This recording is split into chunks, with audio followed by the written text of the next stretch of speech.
truly believe I'd be a billionaire by now if someone just would have said this to me. There's no better time to fail than 18 to 30. Because a lot of people, if they lose, they quit. So if you take the loss, you learn. How are you going to keep winning if you don't take the loss?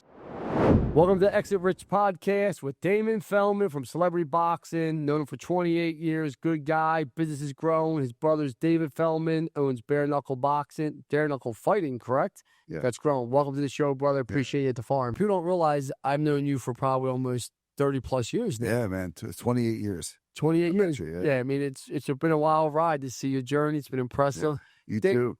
So thanks for coming to the farm. I appreciate it, brother. And this is can I be honest? Like, I don't want to give everybody a description of it, but pretty amazing what you built here, man. It's just like coming in. I didn't know where to park. It's like cars everywhere. It's people everywhere. I said, man, it's interesting. It's like Miami here. I don't know, Miami in a different aspect. Yeah. Listen, we love the farm. But you went to the office first by mistake, right? Yeah, I went all the way. That's pretty cool up there. It wasn't a bad drive, though. Yeah. So, Dave, why don't you tell everybody who you are and what you do? And we're going to talk about your business today, about growing businesses, a lot of different stuff. We're going to talk about your brother and his success or other things. Absolutely, man. You know, I was a former undefeated professional fighter. I didn't know anything else except for boxing.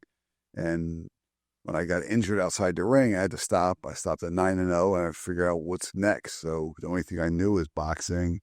So I started promoting, and from promoting, I did a celebrity boxing match. I don't even know how I came up with celebrity boxing other than I was on a show. I asked the DJ, would you step in a ring and do a celebrity boxing match? And it was Diego from Q102, and he said, yes.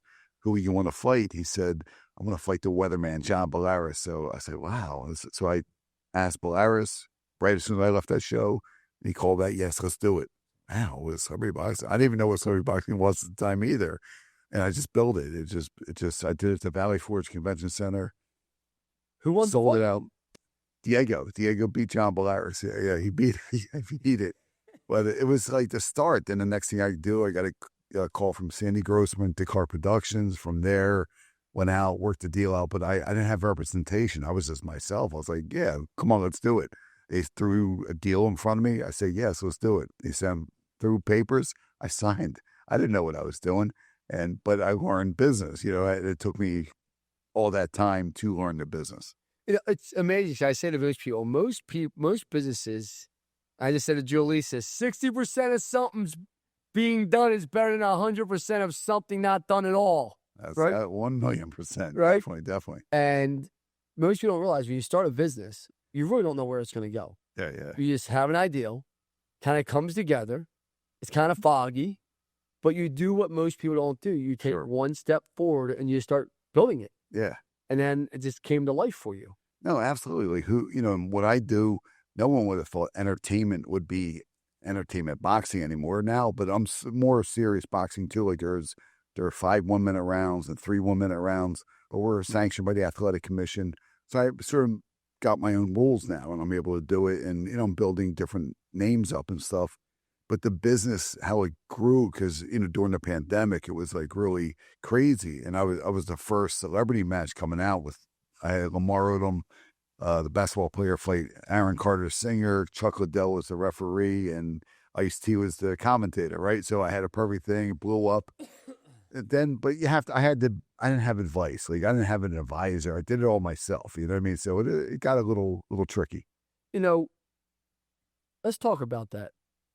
Your path has been a windy road. Yeah. Right? You've had female wrestling, right? You had, was it like below or some shit? I didn't, no, that wasn't me. If somebody else below, but we did. You had female boxing. Yeah. And do you still have female boxing? I mean, we have females fight once in a while. It's not a lot of female fighters out there, though. Now, these boxers that are coming in, and listen, you had some big events now.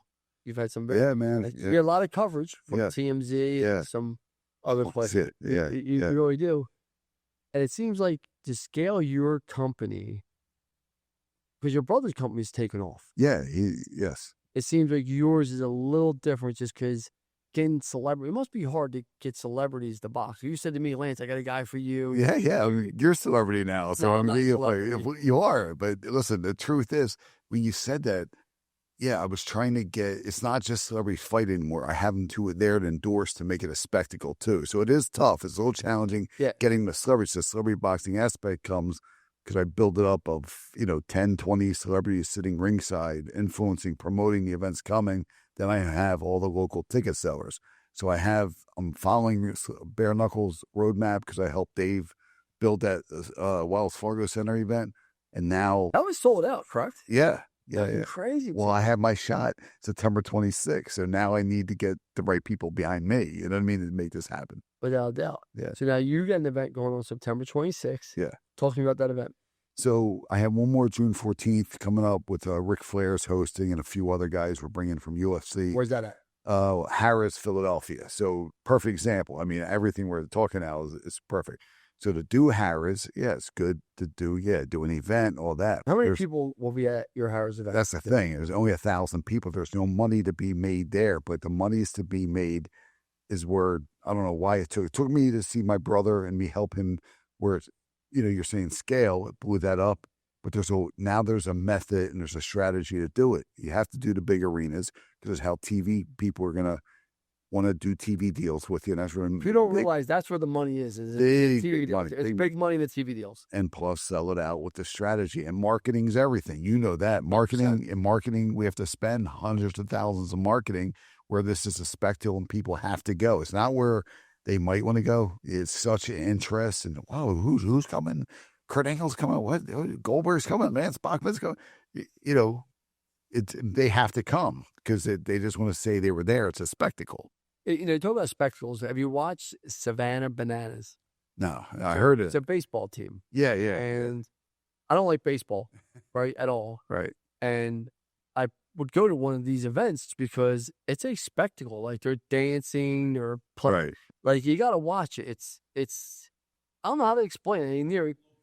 It's like the Globetrotters for baseball. Really? Wow. And they're selling out arenas.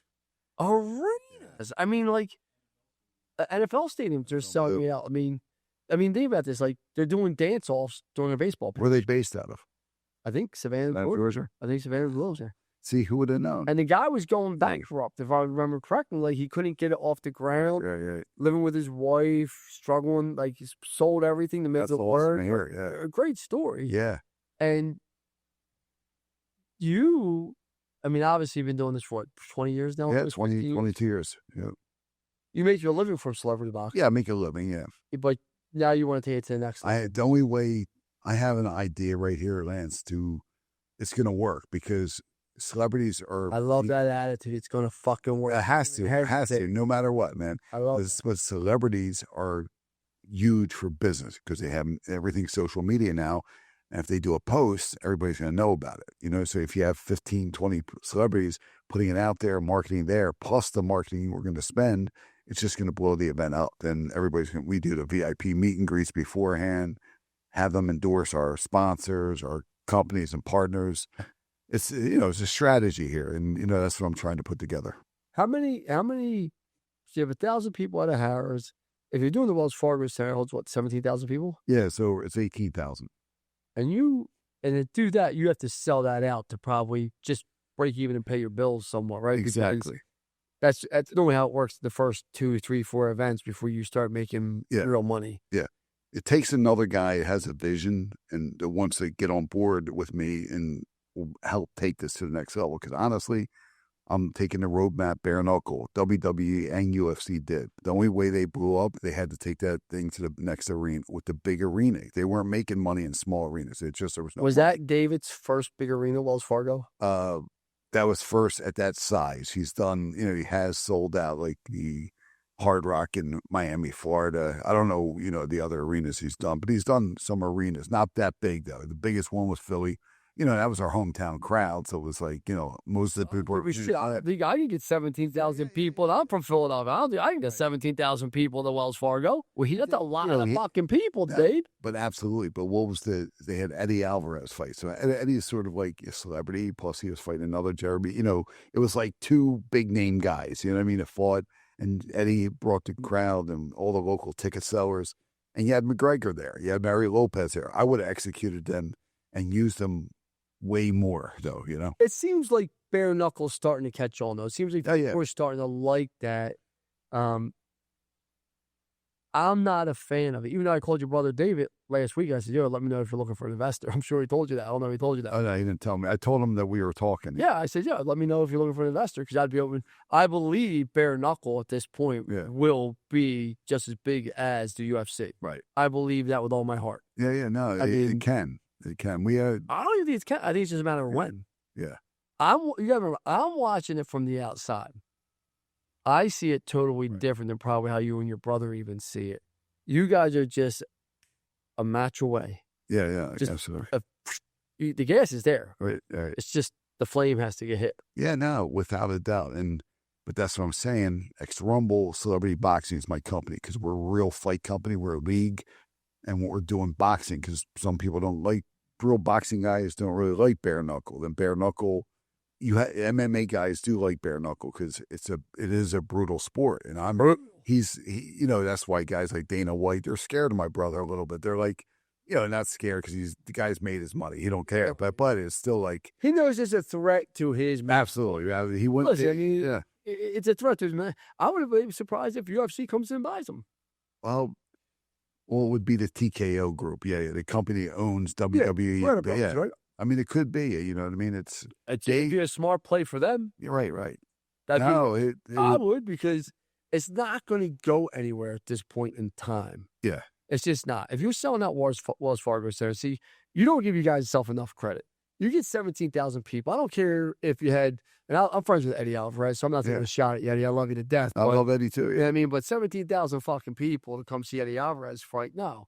It's 17,000 people come to see what bare knuckle fighting is all really about. Yeah, definitely. Is this, now do I think Eddie Alvarez added legitimacy to it? 100%. Oh, yeah. I mean, you get a guy like him to fight. I mean, it just legitimizes everything, right? Yeah.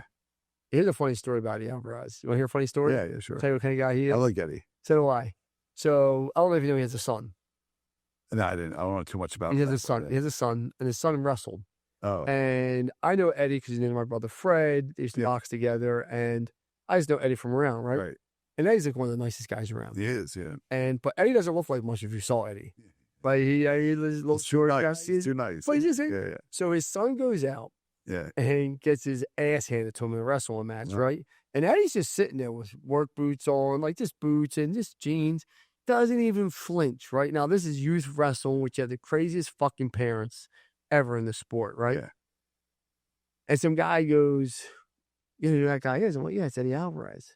He's like, how does he not even get upset when his kid just got toasted like that? Right. I say, because Eddie Alvarez understands the big picture. This is fucking a 7-year-old wrestler, 8-year-old wrestler, however close the kid was. He knows it's irrelevant. His kid will be breaking jaws by the time he's in high school. Absolutely. Yeah, no, that's the absolute people don't understand. Yeah. He said that and the guy's like, what? Yeah. His kid will be breaking people's jaws by the time. And not in a bad way. He will be able to defend him. Yeah. Eddie Alvarez is your dad. Michael Jordan kid knows how to throw a basketball. Whether, come on. My son, just because I fought a little, he's 18.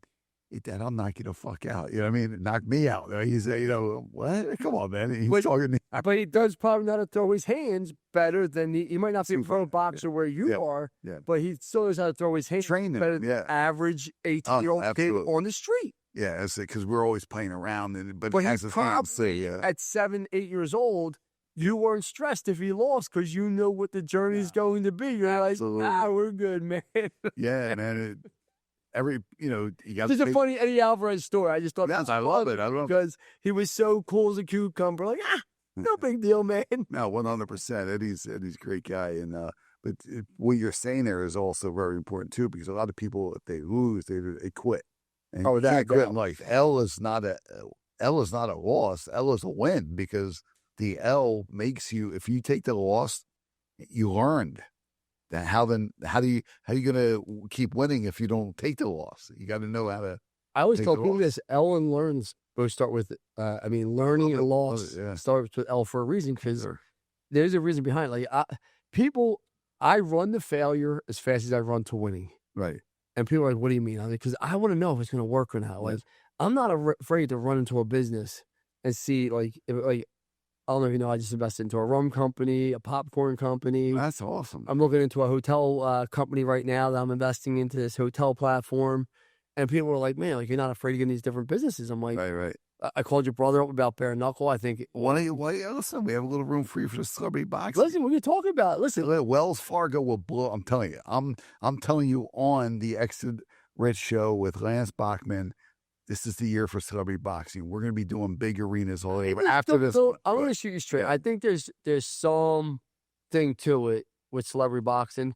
I just don't know it's the same as bare knuckle. Like, I'm going to shoot you. I'll never lie. I want my brother to win, man. Don't forget, I'm involved some way. I'm not going to. Yeah, it's celebrity, and I've always said this to you. Like, no one wants to come. Well, there's a few people out there that want to come watch Lance Bachmann get knocked out, but nobody wants to watch like John Belaris, Diego. Nobody like. Well, not those names anymore. We work with real national names now, like former sports athletes. Who you working with? Like, who you working with? Well, who you working with? Well, for instance, like Ice-T, like whole Ice-T. Ice-T is and Coco. So Ice-T is a big TV Who's Coco? star. Coco's his wife. So he's a big. Can someone pull up Ice-T or Coco for me real fast? Yeah. Let me see. What's Law and Order?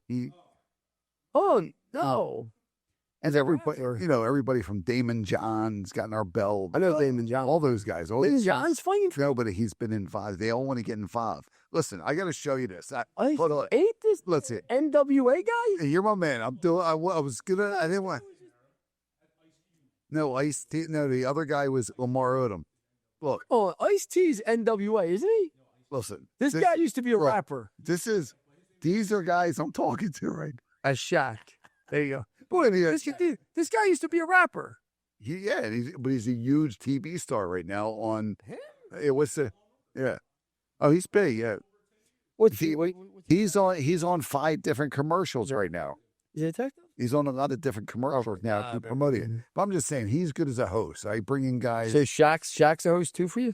No, Shaq, me and him were talking business, because I'm trying to get them to invest. You know what I mean? Like all these athletes need to put their money somewhere. So then I get a guy like that to influence it. I don't know if it's not going to be him to do that, but I'm just showing you. I mean, I'm in talks with several people, but I have who's who on my phone. It's just a question. They want to get paid. Everybody wants to get paid from all UFC stars. And I bring in guys like that. I bring in. Yeah, you must be paying these guys a shit ton of money. Yeah. I mean, a good amount. I don't want to say how much on here, but we pay them, and with their fare, like guys like I'm talking Nate Diaz, Tyrone Woodley. How do you got Nate Diaz? Because he seems like he would just be a cool dude. Yeah, man. I have only talked to him once, but I'm talking to his manager, Mario Lopez, his manager. I'm trying to build them all together. Kurt Angle, his wife, Goldberg. Me and him met in Texas. You just go to my social media. I post it all, but because I post all to build that momentum up, because I want people to see what I can build here. Did you ever see the interview with Nate Diaz when they asked him was he bullied as a kid? No, I didn't see that. What? Oh, you ever see this theory? Oh my God! So they asked Nate Diaz, dead serious. Hey Nate, because he was a smaller guy. So were you ever bullied as a kid? You got to get the video clip. You got to put it in here, guys. It's one of the best clips ever. He's like, nah, man. And the guy's like, what do you mean? He's like, nah, I had an older brother. And you know who his older brother was? Nick, right? Fucking Nick Diaz. Yeah, great. Yeah. Hey, no offense. I don't talk to my brother Fred, but no one ever bullied me. I had a brother named Fred Bach. No one was bullying me. Like, you know what I mean? No one bullied my brother Adam because he had a brother like me, right? But yeah, Nick Diaz, right. Yeah, no one bullied him. Like, it's one of the best video clips ever. He's like dead serious. He's looking at the guy like, I didn't know that. That's funny. Yeah. He's a pretty wild guy, though. He is, those guys. And Goldberg, meeting him, man, it was just great because he's doing his final match in WWE in July, and me and him were talking about business. It's all set. Like, I have everything set, ready to go. I just need that.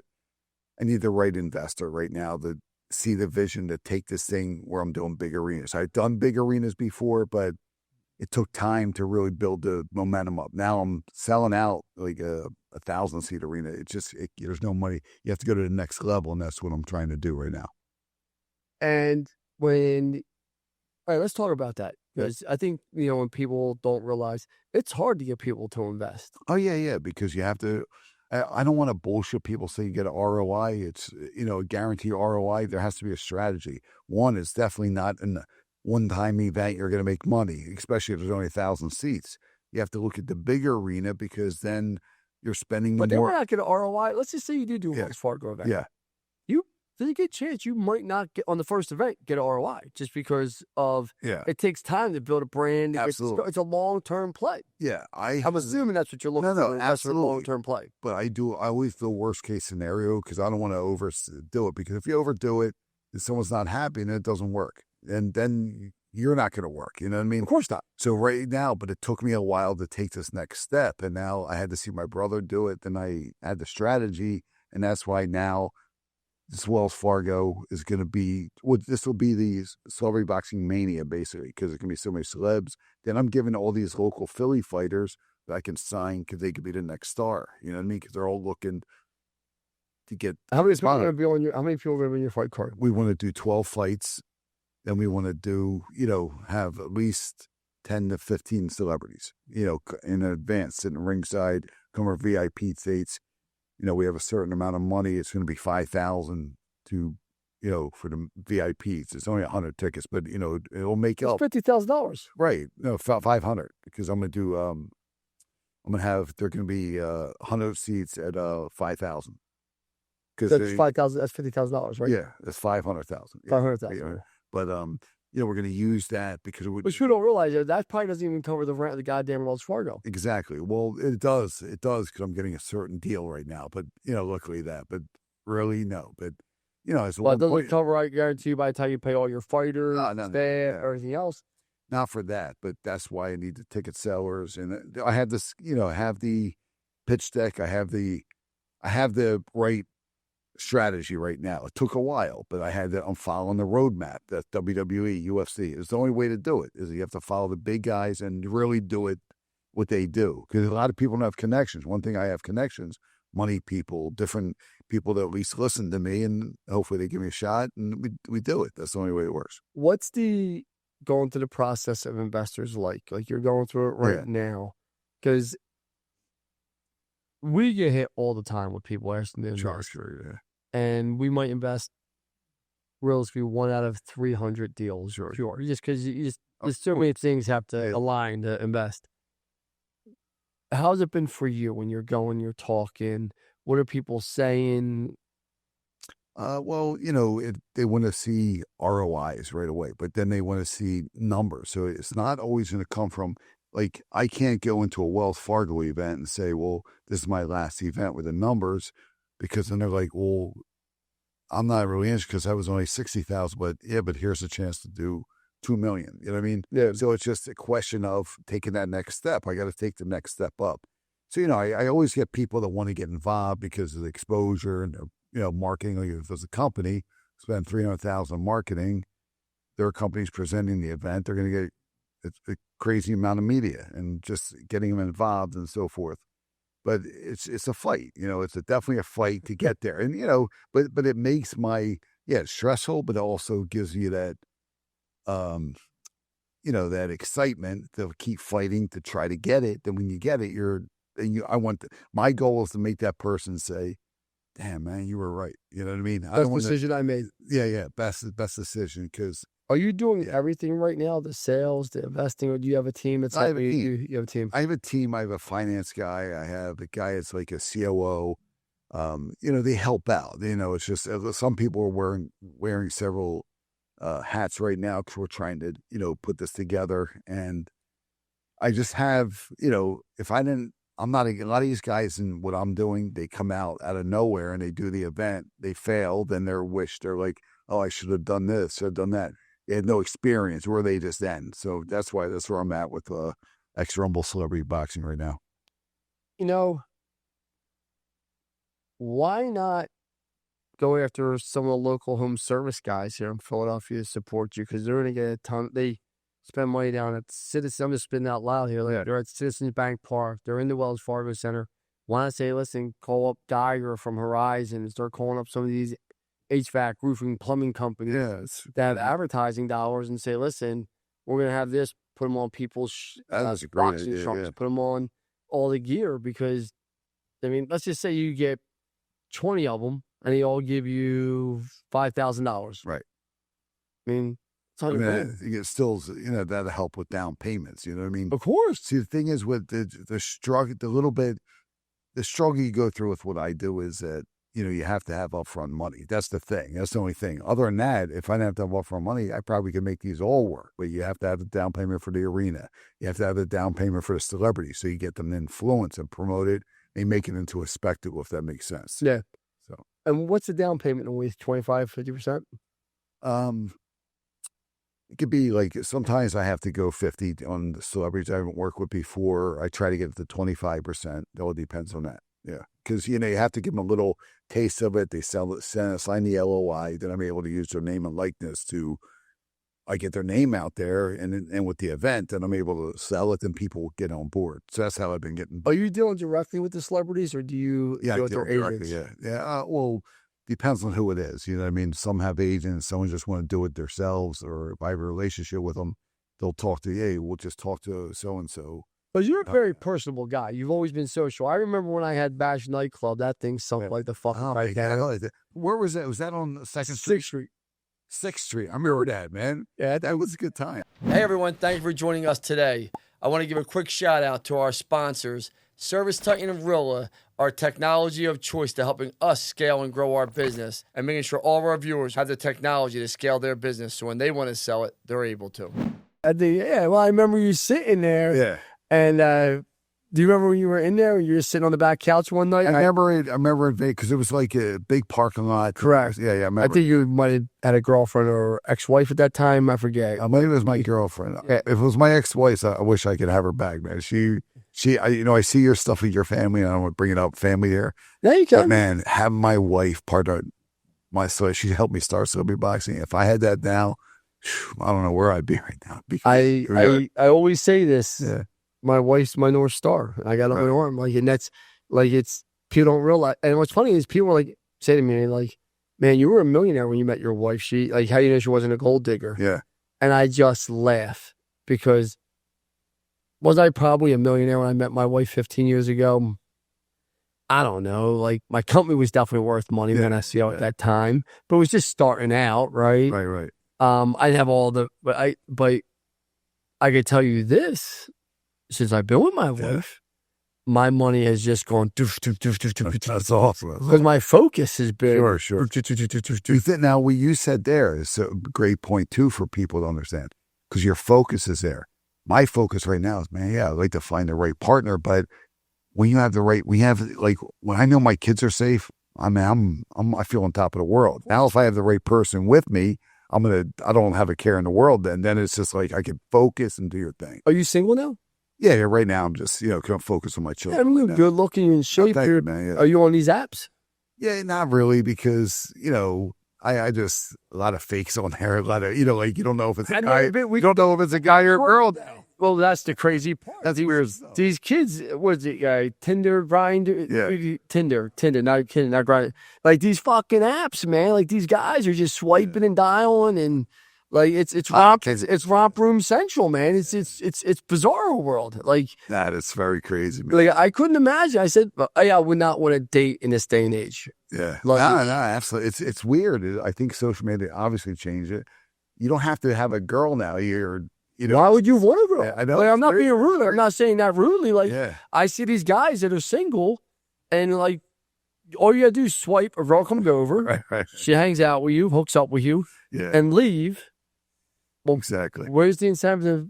And I see these people fighting on Facebook about who's right, the guy or girl. Yeah. I'm going to tell you this: if this behavior keeps going this way, marriage is already at an all-time low. Yeah. Kids being born in America to families are at an all-time low. Right. Really. Oh my God! I think the average family in America might have 1.5 children now or something like that. Nearly.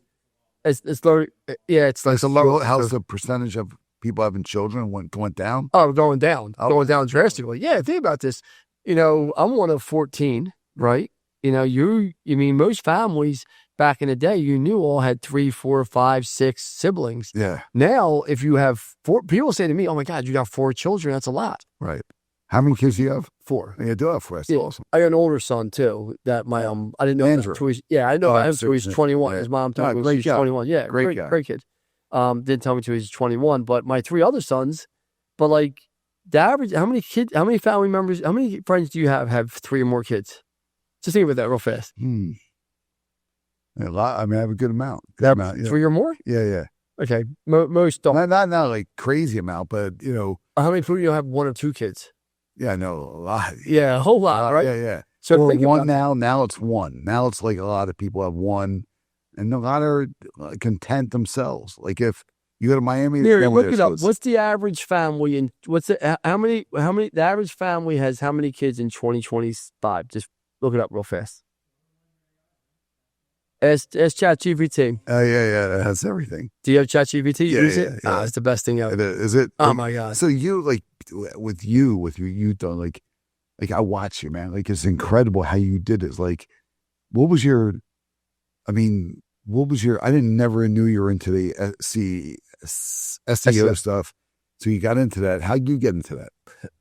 I was just a constant student, man. I was a sales guy for Yellow Pages. I remember the phone book. I used to sell the phone book.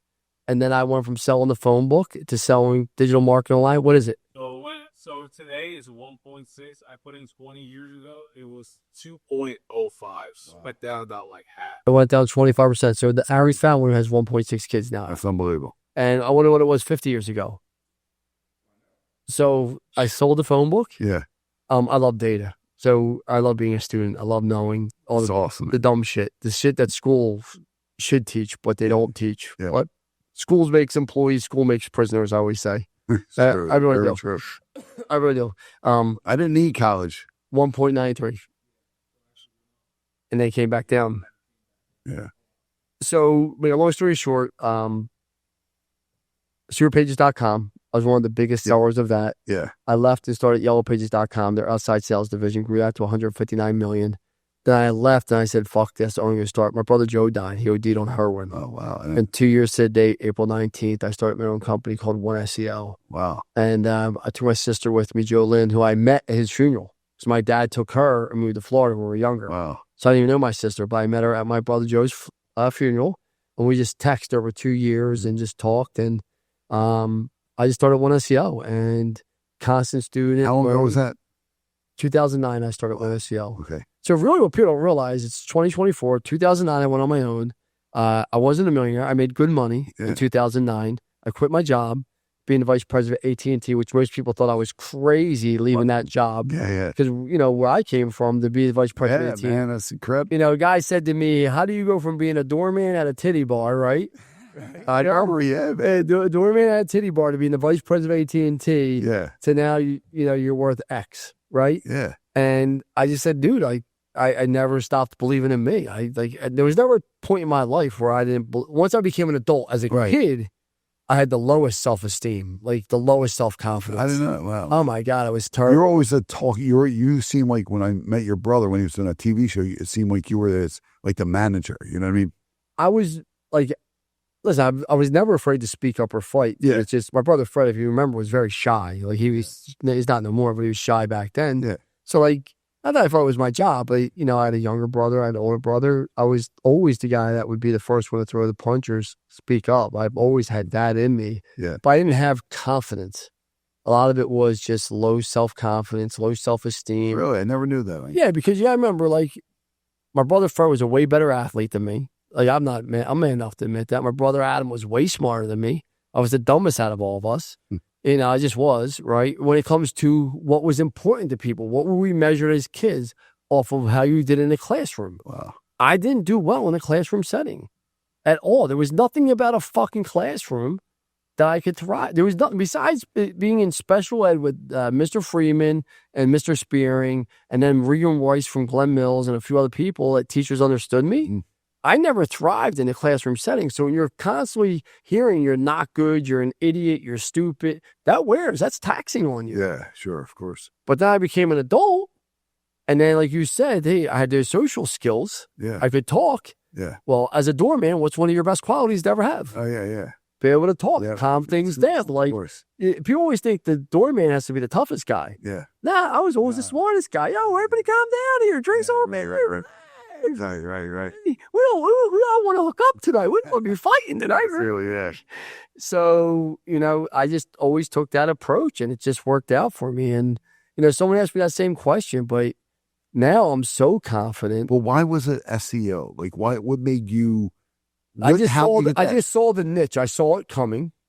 No different than I saw roofing. Once I got into it, I understood that roofing, like people think, oh my God, Lance, all you do is roofing. No, roofing's only probably, 50% of my portfolio, Neary? If that, right? People don't understand, like I own a lot more than roofing. Right. But everyone's like, oh, you're the fucking roofing. You know how many people walk up to me on Instagram? Are you this guy on Instagram? You this guy on TikTok? I'm like, yeah, it's me. He's like, you're the roofing guy. I'm like, fuck yeah, I'm the roofing guy. Whatever you want. Like, I don't care. Right. But roofing makes up less than 50% of my portfolio revenue. Gotcha. Yeah, 5. Yeah. So are you still doing the roofing now? I still do.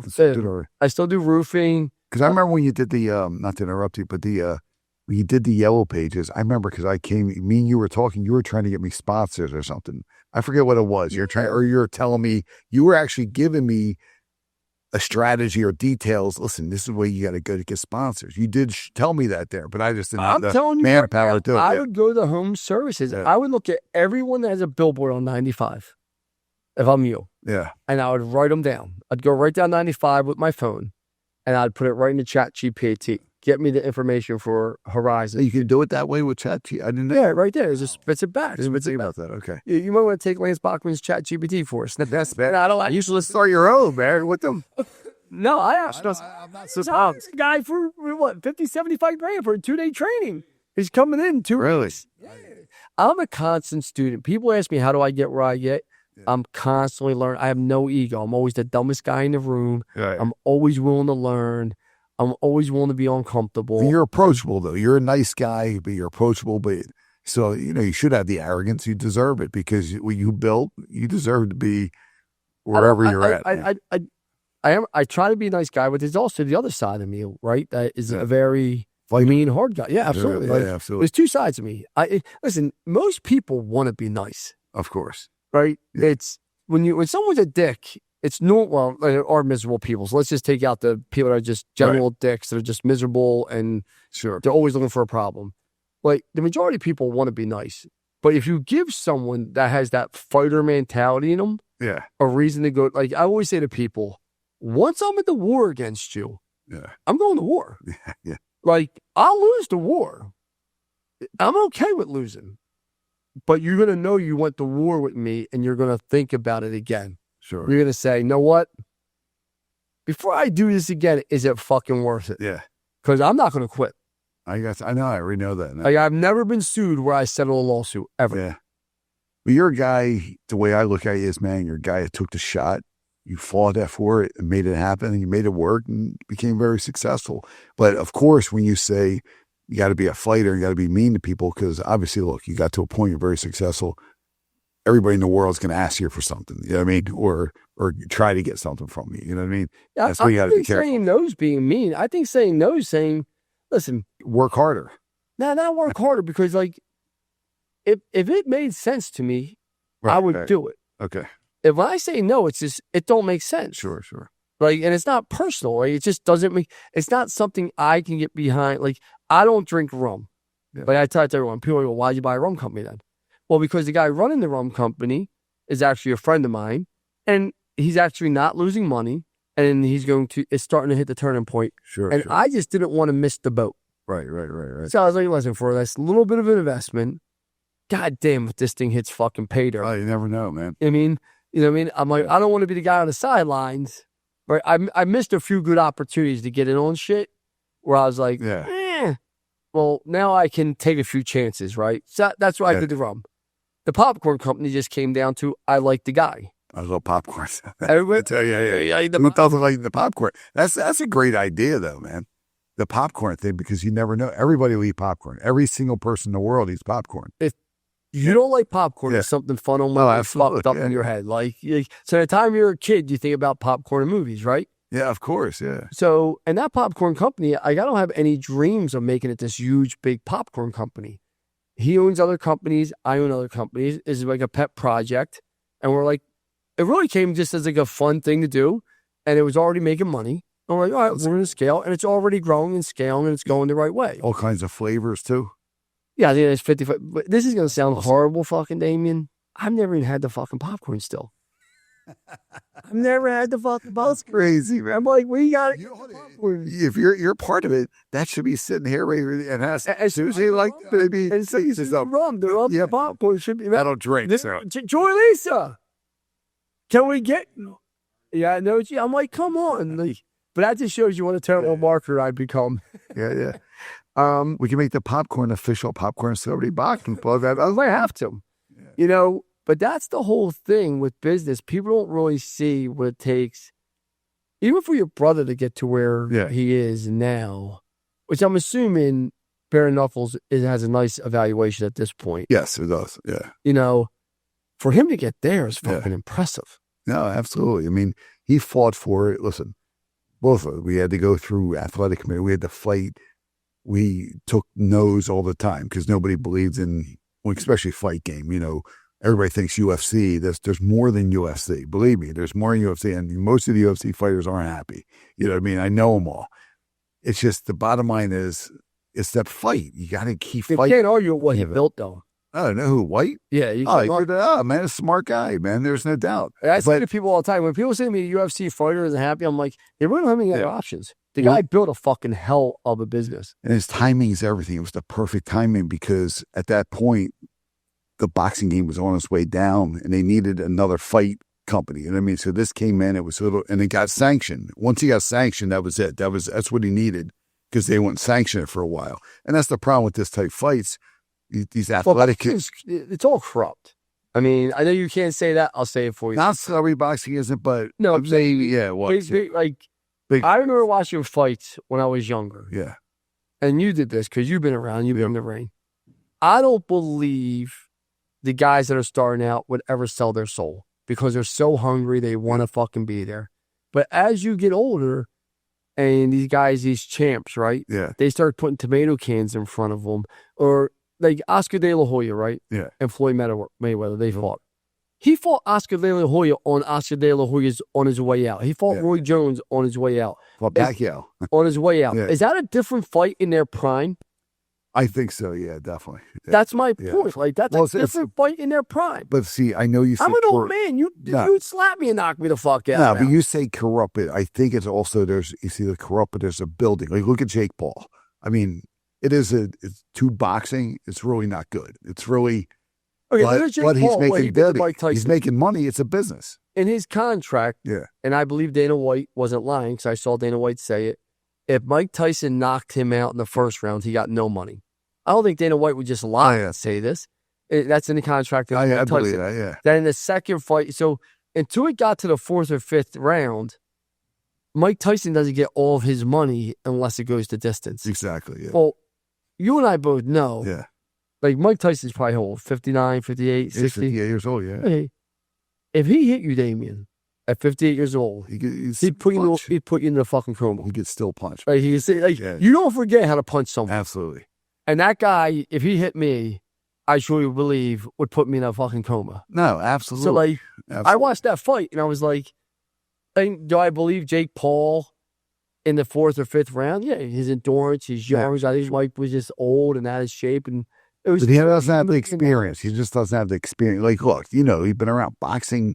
You have to have the experience. You can't just come in a game and start talking all this BS, but think you're going to be a superstar. He knows what he's doing. He's a marketer. He's a marketer. He has social media behind him, but he's doing it the right thing. He has real fight guys with him. He is training, but you don't see all the good videos. Like he's not. Do you believe Jake Paul could truly beat Mike Tyson? Never. There you go. Even if he's 70. Okay.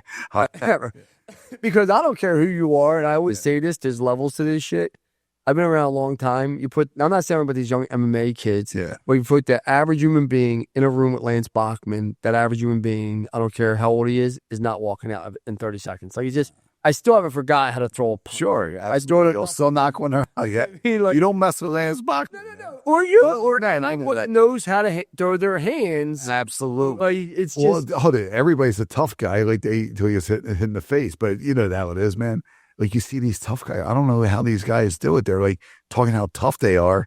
I'm like, dude, just calm down. I'm like thinking to myself, well, this guy will get knocked out. And sure, they get knocked out. You know? Well, that's why I don't ever say whenever a tough, I'm like, I'm an old man, dude. I want to be left alone. Like the last thing I want to do is have an altercation with anyone. Oh, yeah. Absolutely.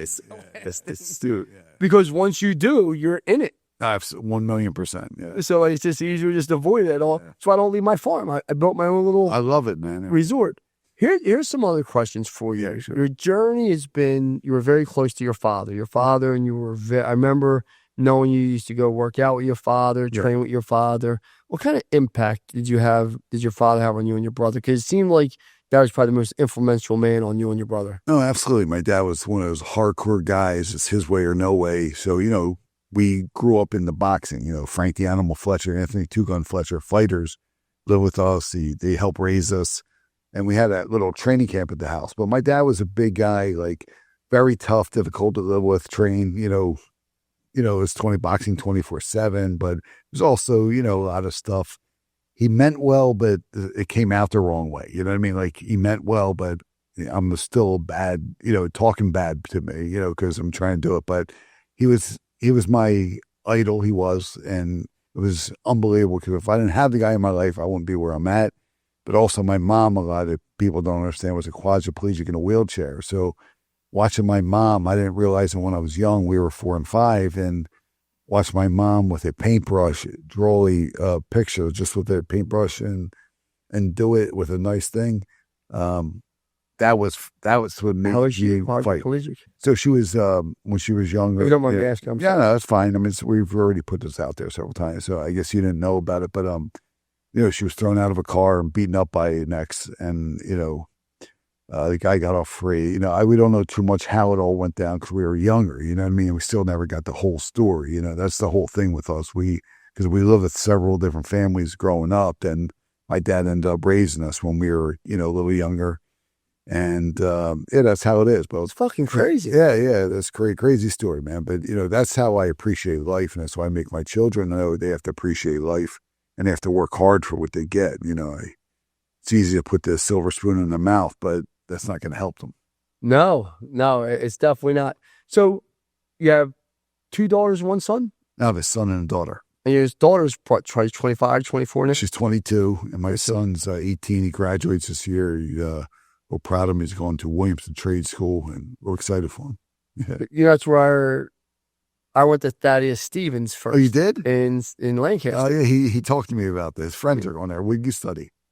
Well, I got kicked out, but that's a different conversation. Well, it's probably the best. Look at you. It's the best thing that happened to you. Listen, every road traveled, baby. So what would you tell a young guy growing up and this little, like, should I go to college? He does it a little confused with the Dukes. Everybody's confused at 18. Everyone asking me about what would I tell a young guy growing up. And this is what I tell a young guy growing up. This is what I tell the parents all the time. You didn't know what the fuck you wanted to do at 18. Never. I didn't know what I wanted to do at 18. I was scared at 18. Yeah. Your son's probably scared at 18. Whether he wants to be honest with you, Yeah. he probably is. Because, listen, what's next? Right. Everybody wants to be successful, but most people don't know how to be successful, right? Absolutely. Because you only see what you see, and that becomes your life. I remember thinking if I became a trash man, Damon, I made it. That was my goal. If I became a trash man, I made it, right? I would say to someone, and this is what I would say: take your time, right? Try a lot of different things. Yeah. Don't be afraid to fail. We see, and this is what I wish somebody would have said this to me, because I truly believe I'd be a billionaire by now if someone just would have said this to me. I should have had one role model in my life, just one fucking father. It's coming. Just one. This is what I would say to him. There's no better time to fail than 18 to 30. Oh, man. You don't have children. You don't have responsibility. Yeah. Let it fucking rip, man. Yeah. Who cares what other people think? I spent so much time, my 18 to 30s, trying to impress everyone, being the life of the party, right. trying to always pull the hottest girl. Honestly, I'm just being worried what my girl looked like compared to the next guy girl, worried about all the wrong shit. Sure. And I don't hang out with any of those people. Yeah. And I damn sure don't give a fuck what they think. Absolutely. None of them. I know, man. So that would be my advice. What do you want to do? and take your time with it. And damn sure don't waste money on college for a political science degree that you're not going to use, or a reading degree, or an English degree, or all this nonsense. And what happens is people hammer in. You know, it's funny. I was listening to USA Wrestling, right? And they made me take this coaching thing. And this ain't a shot at USA Wrestling, right? But I'm just going to put it out there. This is how much we indoctrinate people, right? During it, and multiple times through the thing, it said, we found out student athletes do better at school so they get better jobs. And that had been said like 3-4 times through this whole educational course. And I said, what makes you think I want my sons to have jobs? Yeah. Like, I don't want I tell all my guys, Neary, Jacob, all these guys, Julie's will probably be for 20 years because she likes to fucking torture me. But, I mean, honestly, but I hope all my guys that want to go own their own business, that they all leave me one day and they hug me and they say, now it's my turn, Lane. Yeah. I'm going to go out and get mine. Man. Like that, I really do hope that. Yeah, and how many times I said to you, Neary, Jacob, and I say it to everyone. Like, when your day comes and you're ready to fucking take that, and that's what I would say to my son and to all my sons. Like, you know, I say it to my 34-year-old son, like, don't be a pipe dreamer. Be the biggest fucking dreamer. Right. Like, why should we dream so big as children, but we shouldn't dream as adults? Nah, absolutely, man. Like, I dream every day of what's next. Yeah. Like, I really do. Like, I dream what's next. Like, people are like, what's next for Lane's? I have 100 different dreams. I do. I was going to ask you, what's next week? But I don't know what's next. And that's the thing, because I'm fucked up like that. I had no opportunities as a kid. I have every opportunity now. People come to me. I get, Jacob, how many people DM me 20, 30 a day with opportunity per platform? Yeah. Just inundated with opportunities. So I don't know what's next. So how are you selective what you want to go after or get, like, work with? What makes you selective? I buy people. Yeah. I'm in the people business. I say it all the time. You got to be married. You got to have children. Yeah. If you're not married, it's off the table. Because let's just really see, a man not married is going to be a man out there chasing. I don't care who you are, because you have needs. Yeah. You know what I mean? And when you're married, I hate to say that, your needs go away somewhat. Like, and children also make your needs go away. Sure. So marriage. What do you mean about that, Mike? Because I'm sort of in that realm. So what do you mean? Because I'm very, like, well, a single guy. Yeah. He has to date. Yeah. Okay. Yeah. And dating is a fucking business in this new environment. Yeah. It's a fucking business. It's a full-time job. Yeah. Like, my wife. Have you seen my wife here at all yet? I didn't see her here. I see. There you go. You're at my house. Yeah. What? You're at my house right now. Yeah. I know. Well, my wife's not over here, is she? I know. Where's she at? She's over in the house. Oh, she's at the house. Okay. Gotcha. This isn't your house. Okay. This is attached to my house. Yeah. But the point being is, my wife doesn't interrupt my day at all, unless it has to do with my children. That's not rudely. She just does not interrupt my day. Wow. Awesome. Right? Yeah. So I don't have to worry about, if I was single, I got to worry about checking my phone, and Joni Smith is texting me about what our fucking dinner. I don't give a fuck what we're eating for dinner, Joni Smith. I'm like that's the least of my worries. But that's your worry. Yeah, sure. Does that make sense? Yeah. Or where are we going Friday night? Do you really give a shit where you go Friday night, Damon? But you got to play the game like you give a shit. Yeah. Like, my wife on a Friday night, so you tell me we're going to the local Taco Bell if I'm coming home to her. Right. So, like, I just don't want to be in that. So that's why a single man is never, because he has to play that game. He's going to invest at least 10 hours a week into dating. Right. I invest no time into dating my wife, because the time I invest into her is just quality time into my wife. This is very, very important. People listen to this, because that just woke my ass up. I'll be honest with you. Yeah. Well, because most people don't want to be honest in a minute. No. I think I saw something. What you just said makes a lot of sense, and because I'm sometimes I am chasing, but I'm not. Because I am fishing. Chasing, you're looking. Right. Yeah, but you're my man. But I am focused on making my company an empire and my kids. So let's just say you do 10 hours a week of pure time in the dating, swiping, talking, texting, go to dinner, hang out, right? Yeah. Right? 10 hours. Listen, I just was on Hinge real fast. These two, fuck it. I deleted it right away. So that's 10 hours a week. That's 40 hours a month. Okay? Yeah. That's literally, I just want you to think about it. That's 12-week work weeks a year. Yeah, that's crazy. It's 12. That's why I don't It's take making a lot of drugs. sense, man. So it's 12 fucking working weeks a year that you're putting into dating. Yeah. And people are like, Lance, that's crazy, this and that, like work-life balance. Fuck you and your work-life balance. I'm here to win and build a business. Right. So me right now, the only way I see this, because I'm asking you a little advice here. I would go get a girl, I'd settle my ass down. So you're helping me with that. But I basically, right now, only been focused on my career, my kids. So I didn't really. You were just on Hinge 30 I mean, minutes right. ago. No, but I'm explaining it to you. If I find a girl, Fuck is Hinge anyway. nah, it's listen. If a girl comes along, then I'm like, yeah, I'll do it. But right now, I'm just so focused, making sure my kids are good, my career, and that's it. But I got what you're saying, man. You That still makes got a lot a of date, sense, though. Yeah, my daughter's on me hard.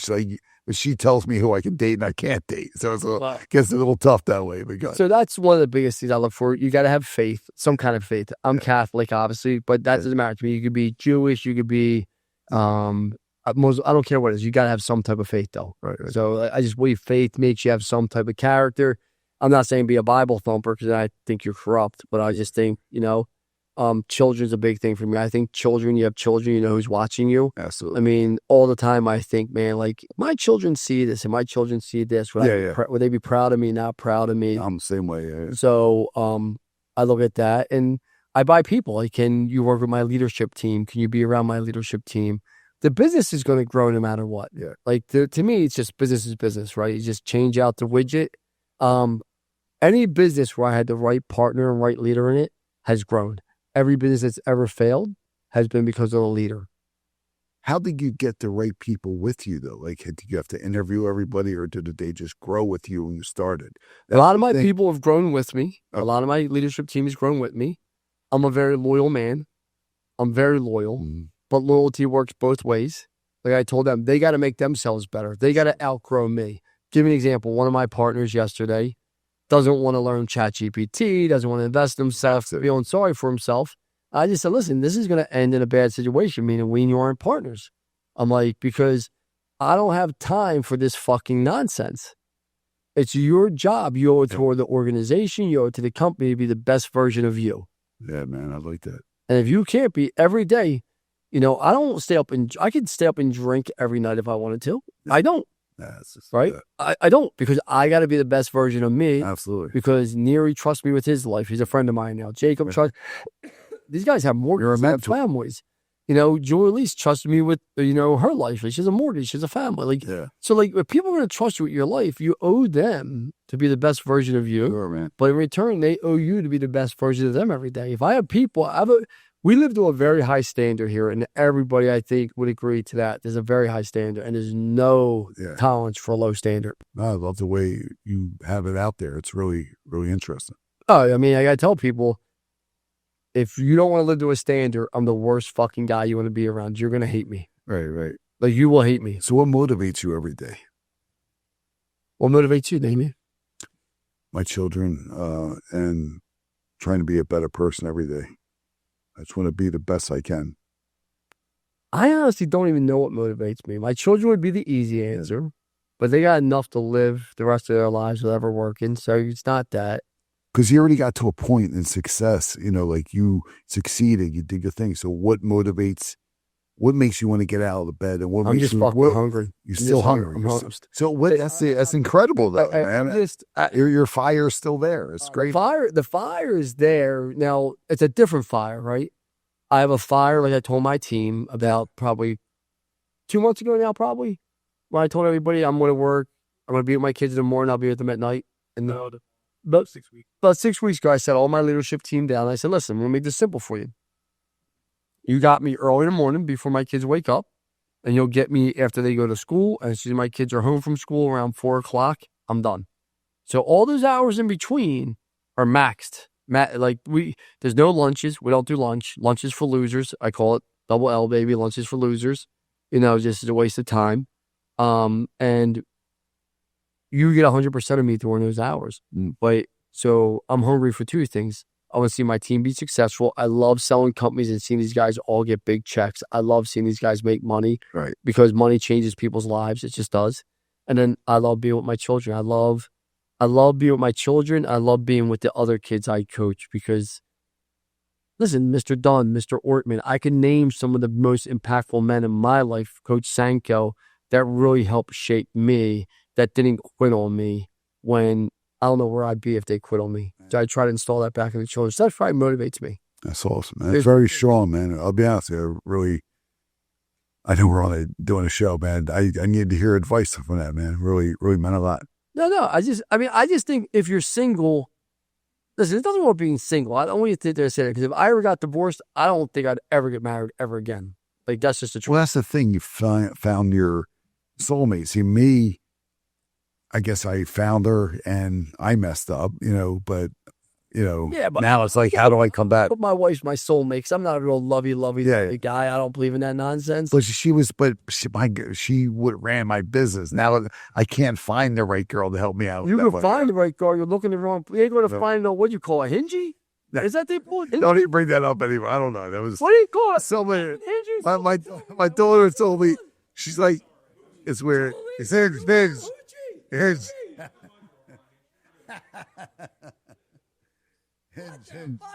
Well, I don't go on date sites because you don't know who you're going to meet on. It might be a girl such and it's a guy. That's the new thing. The girl being a guy. First of all, number one thing with dating is I hate. You're talking to girls and I meet them. I'm like, they tell me it's it. Sometimes I rolled away a couple times. Like, Wait, they told you it's a dude? No, but it wasn't who I thought. It was like the filters. The girls look different. I mean, Wait, hold on. So you actually been on dates where a dude shows up as a girl? No, not a guy. No. This is getting stuff. The girls photoshopped their pictures, and This podcast is going just sideways. Yeah. I'm into it. Well, you're married, but so I have dated a couple girls that they said, they have pictures. They sent me pictures. Then I see them in person. Yes, it's a woman, but it's not the woman I saw in the filter. They like a picture of their friend. No, it's still them, but they filtered it. Oh, yeah, they made it look like Photoshopped. I see them. I'm like, man, that picture. They did a Lance Bachmann. Well, that looks good, man. That's a cool motherfucker. Right, that was good. No, but it's just weird. Like you find a girl and she's. So when you show up, what do you do? Do you say, listen? Well, I'm a fitness guy. You have to work out. You have to stay in shape. I'm very picky, right? Because if a girl's not really. Yeah, how old are you now? You look great. Yeah. I'm getting there. I'm not on the same age right now. But listen. What, you got 55, 56? Yeah, listen. So anyway, listen, I'm signed up. But let me explain something to you. So when it says a girl, she has to stay in shape because then it shows she cares about herself. Like that's the way I am. If girl works out, takes care of herself, head to toe, I know she takes care of herself, and I know she's going to make sure I'm being taken care of. Mostly short with the. Wait, oh my God, go. Okay. What? I just got to go back here.